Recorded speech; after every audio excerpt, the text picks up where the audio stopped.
La cultura de la cancelación es cuando existe una discriminación ideológica socialmente aceptada y que incluya las Big Tech para que no solamente se condene tu discurso, sino para que no tengas siquiera la posibilidad de decirlo. Lo que Irene Montero le decía precisamente a una diputada de Vox, a Mireia Borràs, con aquello de tus ideas son ilegales.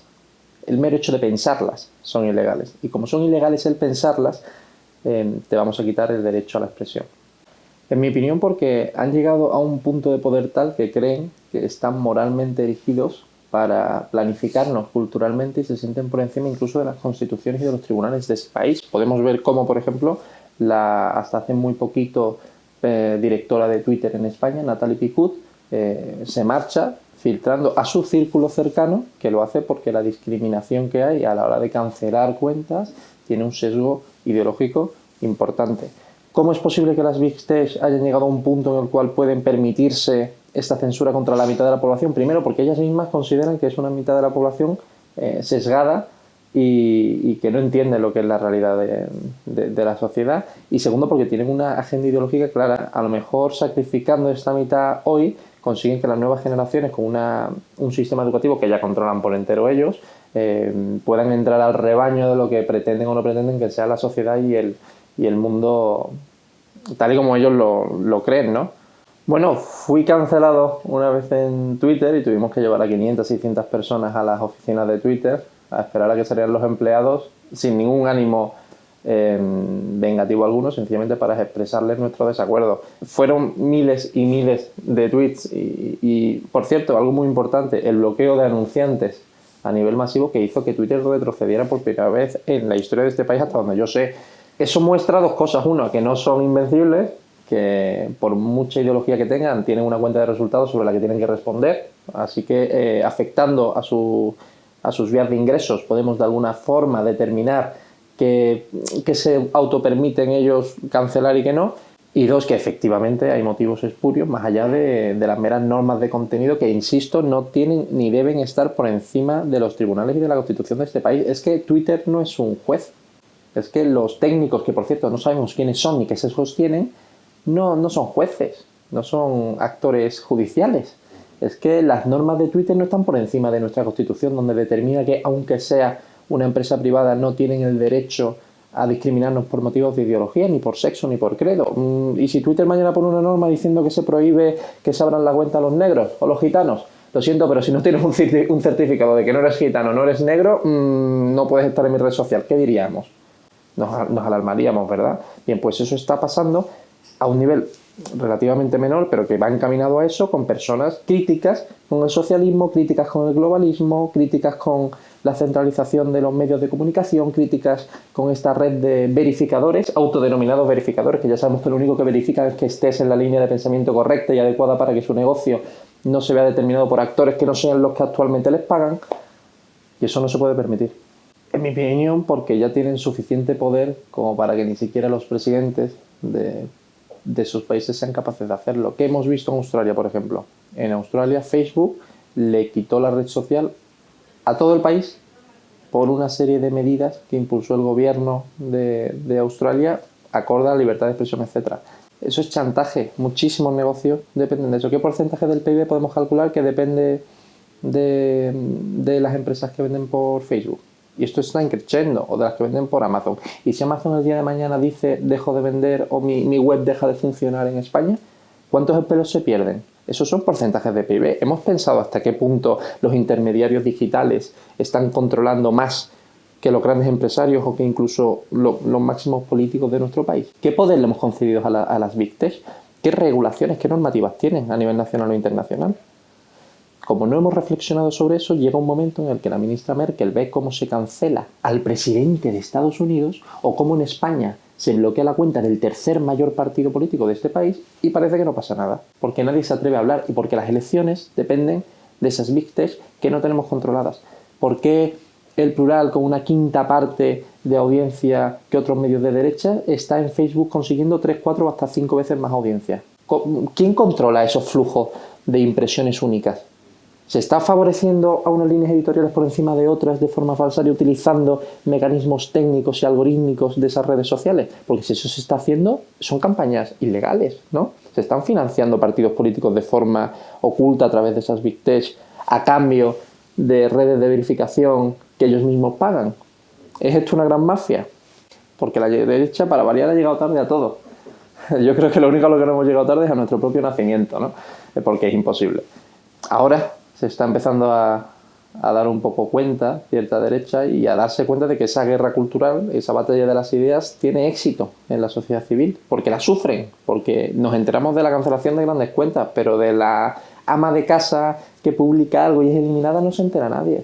Del barrendero que llega a casa, se toma un café y opina en Twitter de alguna cosa y se la eliminan automáticamente, no se entera nadie. Nos enteramos de las grandes cuentas, pero hay decenas de miles de cuentas que han sido literalmente eliminadas sin que sepamos quiénes son, porque son ciudadanos corrientes, normales y obviamente no conocidos. No, fíjate, una cuestión muy irónica. El tema de seguidores es relativamente importante porque lo que importa es la viralización del contenido. Alguien con 20 seguidores puede viralizar igual que alguien con 1 millón y llegar a más gente. La importancia es eso, la línea de viralización. Ana Pastor, por ejemplo, tiene 2 millones de seguidores y apenas llega a 20, 25 compartidos. Hay software que miden qué porcentaje de tus seguidores son unos falsos y los de Ana Pastor son, si no me equivoco, el 52, 53% y el de otros de la derecha es el 2, el 3, o sea, insignificante. Y por eso viralizamos más, porque son personas reales, no bots, que es lo que intentaban siempre adscribir a ciertos... en fin, ciertas cuentas de la derecha.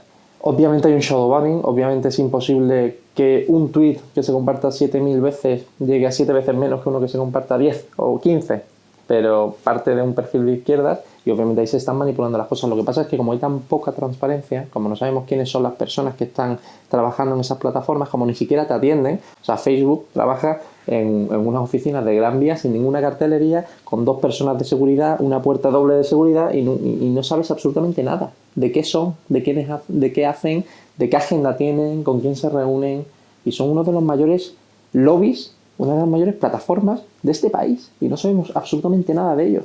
¿Quién sabe cuál es el nombre del presidente de Facebook en España? ¿Quién es el responsable técnico de Twitter en España? ¿Sabemos sus nombres y sus apellidos? Y las 25 del Diario, del Plural, del País, de La Sexta, de Maldita.es, de Neutral, de toda la más media y toda la maquinaria mediática de la izquierda para eliminarte como marca, como persona y como ciudadano. Pues muy buena pregunta. ¿Por qué se molestan tanto cuando son datos, la inmensísima mayoría, de organismos oficiales? Porque cuando publicas el porcentaje de nacimientos netos en la Comunidad de Madrid desde 2009 hasta 2019 y vemos que triplica su peso, hasta cuadruplica en algunas nacionalidades la inmigración, y lo vemos como un problema obviamente, porque si la inmigración de padres extranjeros crece tan deprisa, las políticas de inserción en la sociedad, las políticas de integración no van a funcionar, que son problemas que ya estamos viendo en Francia o en Finlandia. Si son datos oficiales, ¿por qué? Porque la izquierda no tiene un problema conmigo, la izquierda tiene un problema con la realidad, con los hechos sustanciados, computables y contrastables. La realidad es un problema para la izquierda, no yo.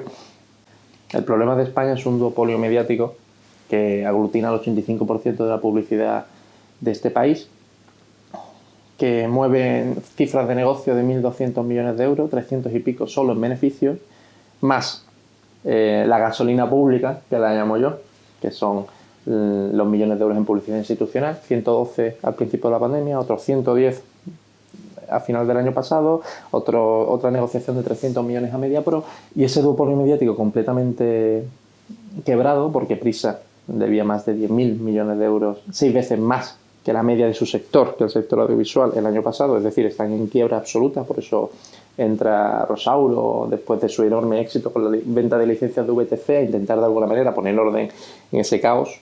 Y esto es algo que se llama duopolio, que se llama mafia mediática, y que no lo digo yo, insisto, lo dice el expresidente de la Cámara Nacional del Mercado de la Competencia en un informe que se incluyó en una sentencia que está congelada en la Audiencia Nacional y que condena 40 millones de euros a estos 2 grandes grupos, a 3Media y Mediaset, al pago, que por cierto, me encantaría que alguien preguntara por esa sentencia, porque está ahí congelada desde hace un par de años y nadie pregunta por ella. Y cuando El presidente de la Cámara Nacional del Mercado de la Competencia publica ese informe diciendo, señores, aquí hay un gran problema con la democracia porque esto es un duopolio donde se controlan la información de todo este país en 8 canales, en 2 grupos. Que pase lo que pase, siempre tienen más o menos la misma audiencia porque se han puesto de acuerdo en los mismos, un cártel informativo y un telón de acero informativo en según qué temas para salvaguardar que no lleguen al poder grupos o partidos políticos que puedan manipular o de alguna forma romper este telón de acero informativo. Y eso es lo que hacen. Y cuando, por cierto, cuando se publica ese informe, este hombre es cesado y ponen a otro.